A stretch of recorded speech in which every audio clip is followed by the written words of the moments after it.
El ministro de Educación destacó el difícil panorama actual, con una caída alarmante en los resultados de las evaluaciones de los estudiantes de segundo de secundaria, que perdieron 16 puntos. Este retroceso contrasta con las tendencias de crecimiento de años anteriores. Sin embargo, resalta que la virtualidad no debe confundirse con clases remotas, un tema crucial para mejorar el aprendizaje. Somos el país, el primero. Hemos crecido, vamos el que para más clases arriba, perdió. vamos para arriba, tenemos grandes capacidades. En el informe del Ministerio de Educación, los evaluados de segundo de secundaria disminuyeron 16 puntos, lo cual contrasta con la tendencia observada del 2015 al 2019, crecimiento promedio anual de 0,3 puntos. En secundaria, segundo de secundaria, 81% de los estudiantes evaluados no logran los aprendizajes esperados en lectura, 72% de los estudiantes evaluados no logran los aprendizajes en matemática, informe del Ministerio de Educación. Usted es la cabeza, si alguien miente, no soy yo. El ministro defendió los esfuerzos del Ministerio de Educación, asegurando que están trabajando de manera innovadora y con material educativo de calidad.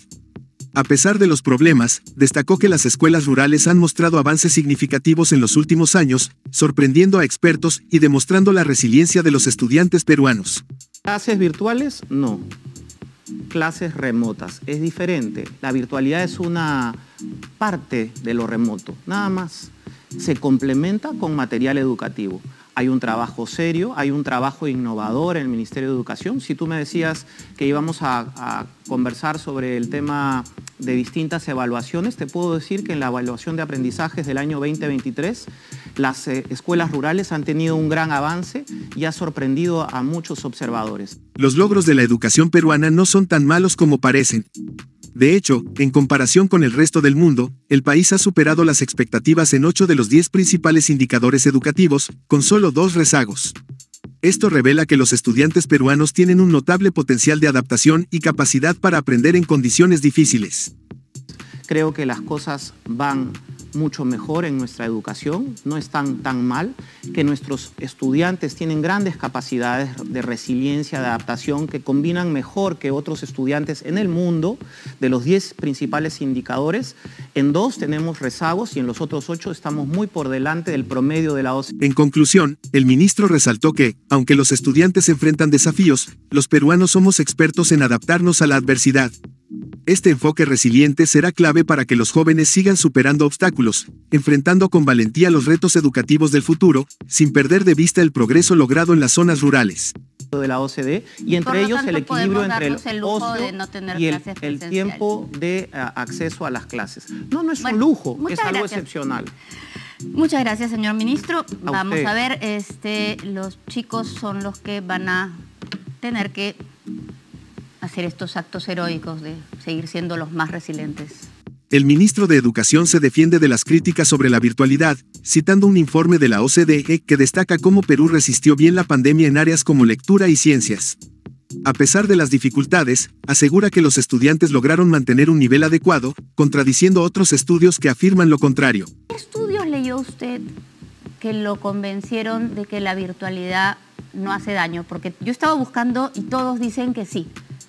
Todos dicen que... Es más, el del Ministerio de Educación del año 22 dice que la virtualidad hizo mucho daño. El del Ministerio de Educación. Bueno, mira, acabamos de recibir un informe de la OCDE en donde nos señala, por ejemplo, que el Perú fue uno de los países que mejor resistió y afirmó sus conocimientos en lectura y en ciencias durante la pandemia, a pesar de las dificultades. Y eso habla bien de la resiliencia.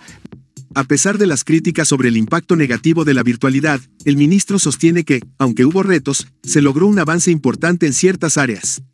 Aclara que no todo fue positivo, pero subraya que la adaptabilidad y la resiliencia fueron claves para que los estudiantes no perdieran todo lo aprendido. ¿Ese estudio dónde está? Porque dice todo lo contrario a lo que dice. En la página de la OCDE hemos recibido el informe del Banco a Andreas Mundial. Fleischer.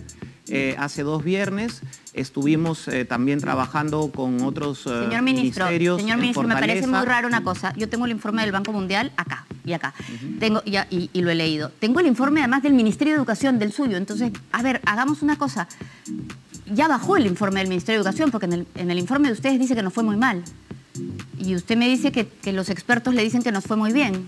No, yo no estoy diciendo que nos fue muy bien. ¿No me dice que el OECD dice que nos fue muy bien? No, no estoy diciendo que nos fue muy bien. Estoy diciendo que a pesar de las dificultades en lectura y en ciencias, los alumnos pudieron mantener un nivel de progresión. Y en los últimos 10 o 12 años... En el debate sobre el uso de clases remotas, el ministro hace hincapié en la necesidad de adaptarse a los nuevos tiempos y desafíos. Reconoce las fallas del sistema, pero insiste en que el futuro de la educación pasa por integrar más herramientas tecnológicas, como las clases remotas, para enfrentar los retos educativos de la sociedad. Que no solo no progresaron, sino que decayeron.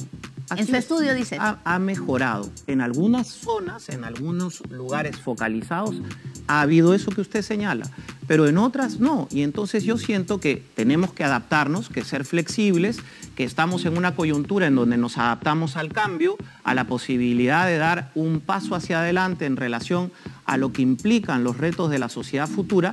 El ministro responde a las preguntas sobre la concentración de los estudiantes, explicando que la educación remota permite un enfoque más centrado en temas específicos, algo que no siempre se logra en el aula tradicional. Asegura que, aunque la modalidad ha sido difícil, es esencial para preparar a los jóvenes para los futuros desafíos. Justamente poder trabajar de manera más concentrada mediante las clases remotas, en donde vamos a estar trabajando de manera más concentrada. Perdónenme, claro, señor ministro. ¿En qué universo un chico se concentra mejor mirando un teléfono que en un aula? No, Sol, no se trata de mirar un teléfono. Un alumno desarrolla, por ejemplo, una investigación.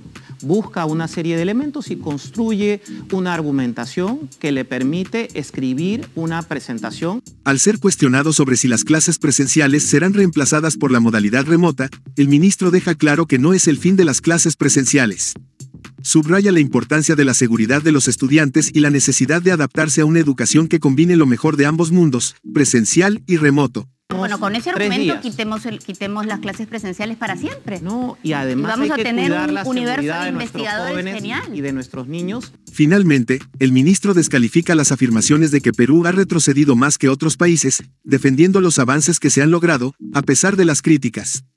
Insiste en que la educación peruana ha sabido adaptarse a la nueva realidad y que, a pesar de los tropiezos, se están logrando importantes progresos. Sucede, aparte de la investigación, se realiza de esa forma, como tú lo señalas. Así que estamos en eso, estamos también dialogando y escuchando todas las voces. ¿Usted realmente en los estudios dice que nos atrasamos mucho más que otros países?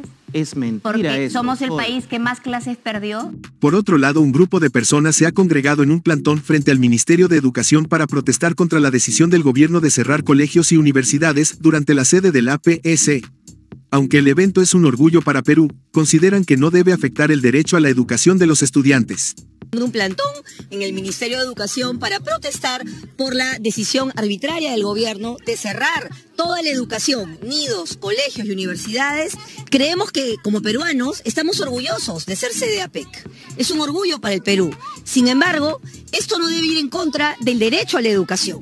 La indignación crece al enterarse de que, a última hora, se ha decretado el cierre de clases presenciales de lunes a miércoles, justo antes de un fin de semana largo. Los manifestantes resaltan que ya se habían informado los días de feriado, pero la nueva medida trastorna la educación de los estudiantes. Sabíamos que jueves, viernes y sábado eran feriados, se había informado a la ciudadanía, pero que hoy viernes, a última hora, salga esta medida que cierra las clases presenciales de lunes a miércoles. Desde finales de septiembre, han ocurrido varios cierres educativos en Lima y Callao debido a paros, sumando ya varios días perdidos.